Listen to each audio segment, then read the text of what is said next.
Hello, my name is Jessica Hubbard, and my evidence-based program is about tobacco prevention and control in teens.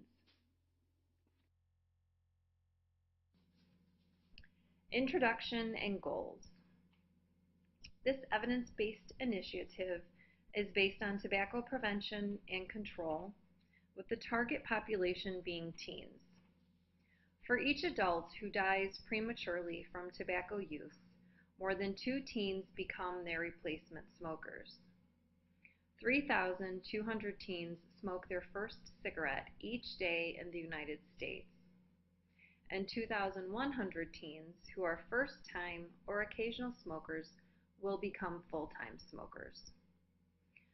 Some of the goals of this project are to reduce smoking in adolescents. I hope to educate them. I will also encourage discussions and feedback and provide materials for teenagers. Hopefully, I will start a trend of good decision making when it comes to their health, and that may impact other decisions such as alcohol use, drug use, and poor eating habits. Determinants of health factors and why they matter. Some of those factors can be language barriers, educational or cognitive barriers. Asking, is the material easy to read and understand for them? What is their reading level? Funding for prevention education definitely has an impact on factors. Asking if their parents or guardians smoke. In order to make a program effective, we must look at diversity within our target population.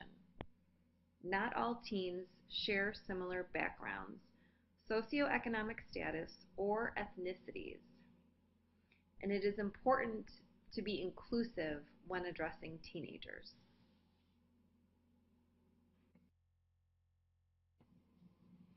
Incorporating perspectives. It's important to ensure a judge-free zone. There might be teenagers who currently are smoking, and I don't want to make them feel bad or unintelligent or guilty for doing that. I think that's really important to not come down on them and just show them some of the data and why it is important to quit smoking as soon as possible. Having translators is something else that is important for obvious reasons. If there's a language barrier and the teenagers are not understanding the language, then they're not going to be receptive to any of the teaching. Assessing reading levels of teens. Just because a teenager is maybe a freshman in high school doesn't mean that they might not have a reading level for that age group. They might have a 7th grade reading level. So it's important to do a simple literacy, health literacy assessment for them prior to this program. Providing smoking cessation material, including all teenagers regardless of race, sex, and religion. I would also like to add sexual orientation to that because that is a very important topic for teenagers as well. So definitely letting them know that we're including every facet of humanity basically for this teaching. And most importantly, it is free.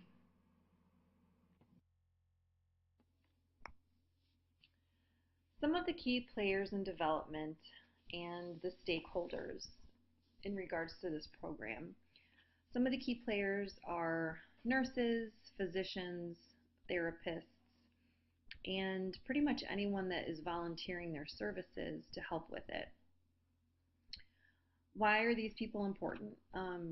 Nurses, physicians, and therapists, they're all able to provide education to teenagers and perform specific screenings. Doctors can prescribe medications, and some of the therapists are able to provide healthy coping mechanisms. And nicotine is an addiction, and these therapists may be able to help with other psychosocial issues that teens may be having. So that's very, very important. In regards to stakeholders, primary, secondary, and so on, the teens are the primary stakeholders. They are the ones that benefit the most. Other stakeholders can be the medical community, schools and universities, state-funded health agencies, and government agencies. Funding for the program comes in three different ways: in the form of donations, grants, and volunteers. Donations is pretty self-explanatory. Those are people that are private or individual contributions, religious groups, schools, sporting leagues, corporations, and the medical community. So it's important to kind of market to these organizations and provide data to them, letting them know that these type of programs actually work. Sporting leagues, I think that if we can get some support from sporting leagues, that really can have an impact on kids, because sports is huge for them. I think a teen is more apt to listen to a coach or a famous football player or volleyball player in regards to smoking and its detriments versus a doctor in a white coat kind of telling them what they should and shouldn't do. Grants are very, very important. They can come from the government or the state. Some of the most popular ones for smoking come from the American Lung Association, the Centers for Disease Control and Prevention, otherwise known as the CDC, the American Heart Association, and other institutes of health. Volunteers are very important, and they can be people from the community, medical professionals, teenagers themselves. I think that is very impactful if we've got their peers trying to tell them how bad and detrimental smoking is.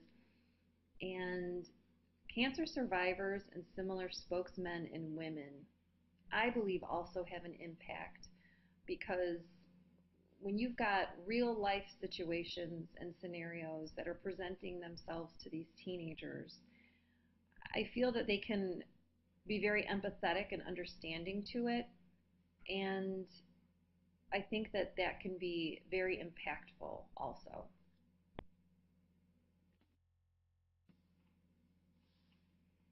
Delivery, marketing strategy, and data.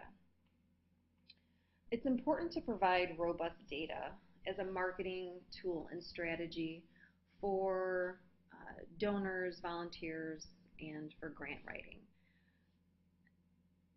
I think if you have the data to back up an argument or show that something is beneficial, then it's more apt to be accepted and kind of spearheaded. So delivery for this program needs to come from a place of concern and not judgment. We definitely don't want to point fingers or make people feel bad about smoking, or if their parents smoke, their grandparents. We definitely want to come from a place of concern. It's also important to provide handouts and pamphlets and have volunteer speakers.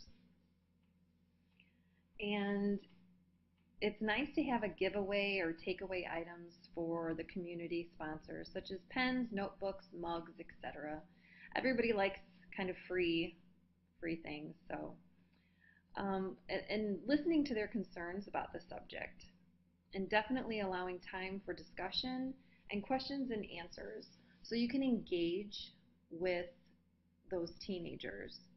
I feel like they have a lot to say and sometimes aren't heard or listened to.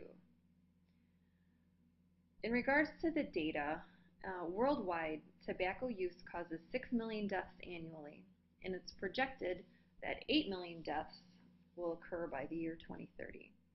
Tobacco is responsible for more than 480 deaths per year in the United States, and more than 41,000 deaths result from secondhand smoke alone.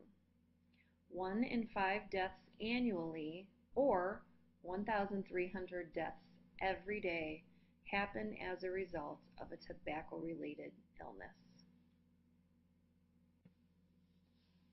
Some of the political and ethical focus definitely has to do with concerns that can arise when discussing sex, race, and poverty level of smokers, as well as educational level.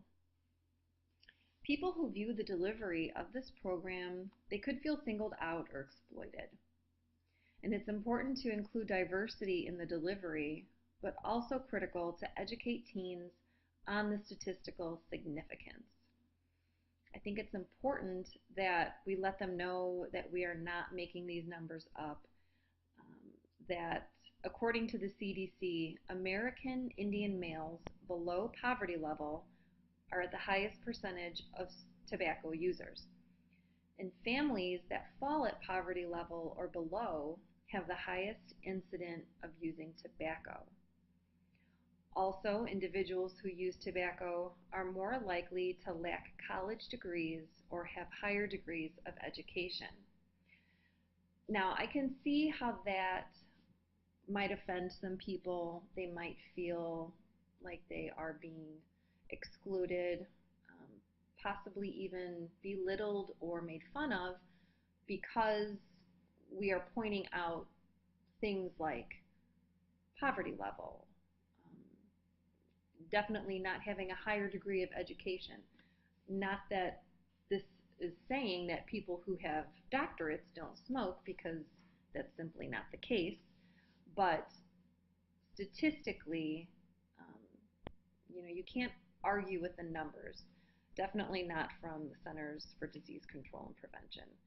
So, ethically speaking, I think we need to be very inclusive and not finger point when bringing up these statistics.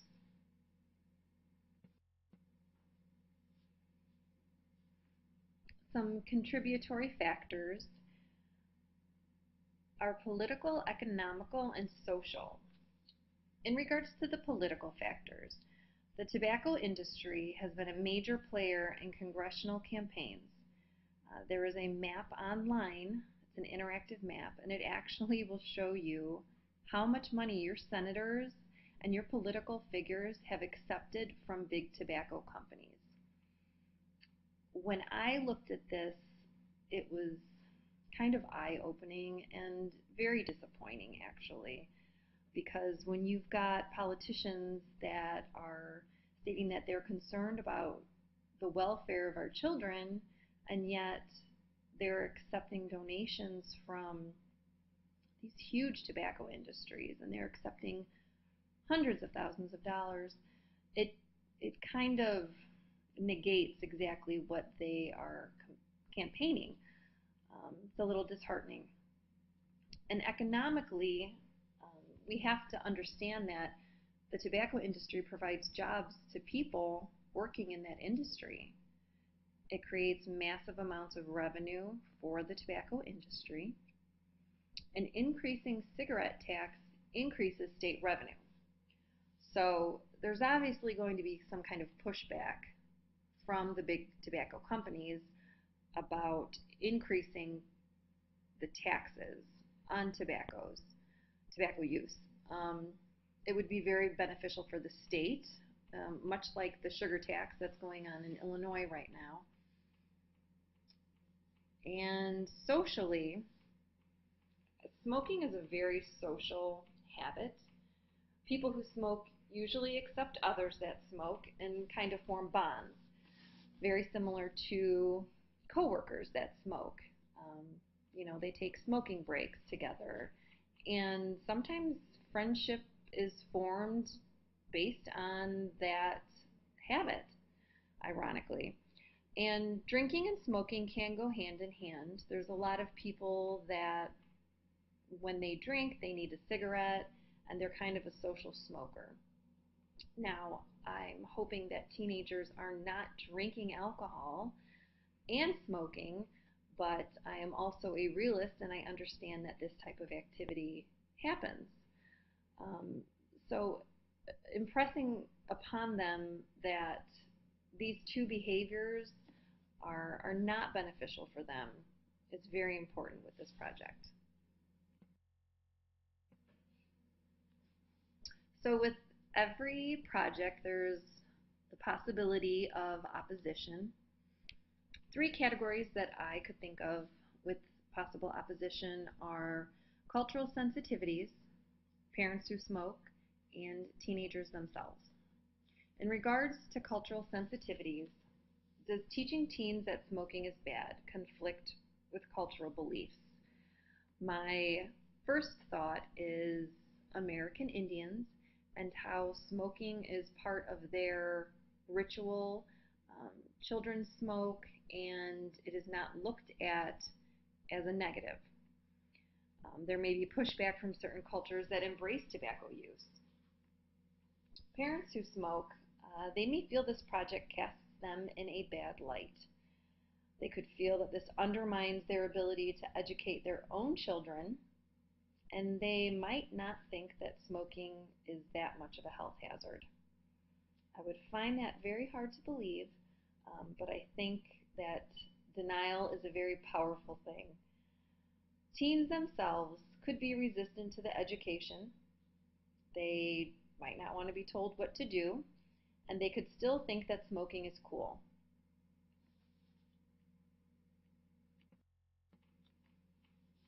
The effects of this evidence-based program and scalability of it.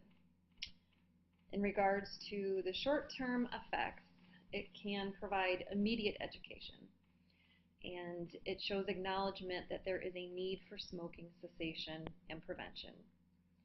It may result in less smokers lighting up even for the first time because, as previously mentioned, first-time smokers, a lot of them eventually pick up the habit with that first cigarette. Long-term effects, better health outcomes, possibly, but unfortunately, long-term studies are relatively rare, mostly due to lack of funding. And if someone doesn't smoke, their likelihood of developing smoking-related health issues is significantly decreased. I think that makes perfect sense. The scalability of the program. It is structured, but it is not rigid, and it can be formatted for the appropriate audience and their health literacy levels. And the communities should know the program is capable of expansion, and the more data supplied aids in the rigor of the program. Also, if we can get funding and long-term funding, then we'll be able to have even more data for these types of programs. So what makes a program successful, and was it successful? Working together is obviously the most important part of it. And the program was a success because it was well received by the sponsors. Community liaisons and health systems embraced the purpose of this evidence-based program.